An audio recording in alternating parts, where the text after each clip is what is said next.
রাজশাহীতে স্বৈরাচার সরকারের এক অনুগত দোসর যুবলীগ নেতা তৌরিদ আল মাসুদ রনি। ডিবি পুলিশের একটি চৌকস টিম যখন তার বাড়ি ঘেরাও করে তখন সে ফোনে বলে, আমি অনেক দূরে। কিন্তু সত্য কখনো ধরাছাড়া থাকে না। অবশেষে নিজের ঘর থেকেই আটক হন এই বিতর্কিত যুবনেতা। অভিযোগ আছে ৫ই আগস্ট তার কাছে ছিল বিপুল পরিমাণ অস্ত্র, যার ব্যবহার হতো নিরীহ মানুষের ওপর বিরোধী কণ্ঠরোধে। আজ দেশের মানুষের প্রশ্ন, স্বৈরাচারের দোসররা কাদের ছত্রছায়ায় এমন সাহস পায়? এই দেশ কি গুলির অধীন থাকবে নাকি জনগণের? ভয় নেই, জনতার চোখ খোলা, হৃদয় জাগ্রত। আর তাই আজ রনি ধরা পড়বে আরও অনেকে।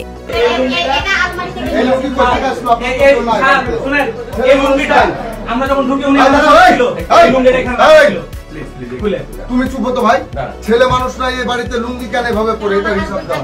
কোন আপনি হাত তো নাই রে বাবা। দাঁড়ান,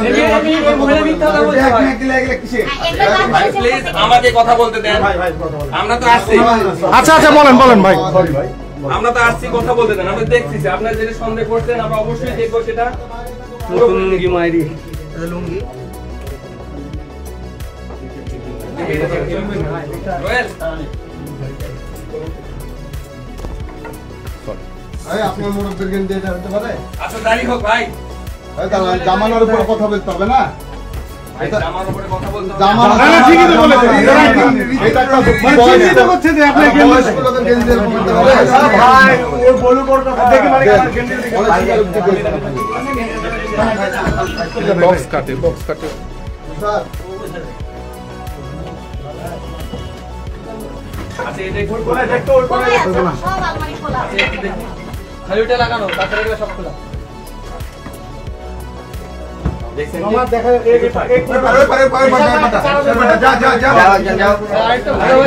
অস্ত্র থাকতে পারে। সে যদি এখানে থাকে তাহলে অস্ত্র আছে।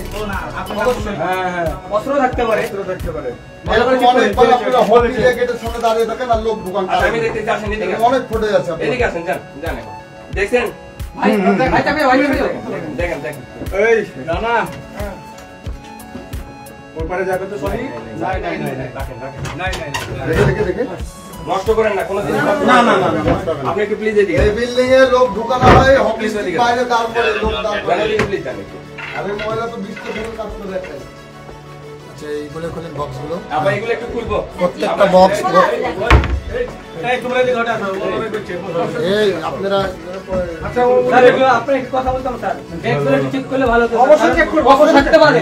অবশ্যই চেক করব, এটা দেখুন। হ্যাঁ এই যে ব্যাগগুলো দেখেন, যে এগুলো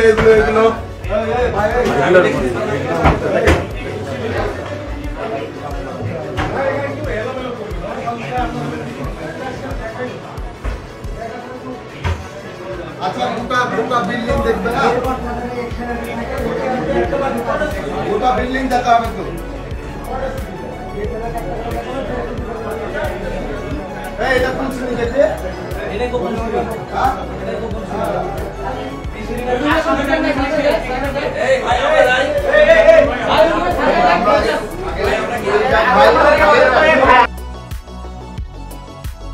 আপনি দেখছেন চ্যানেল 25 টিভি, সত্য সংবাদ, নির্ভীক প্রতিবেদন।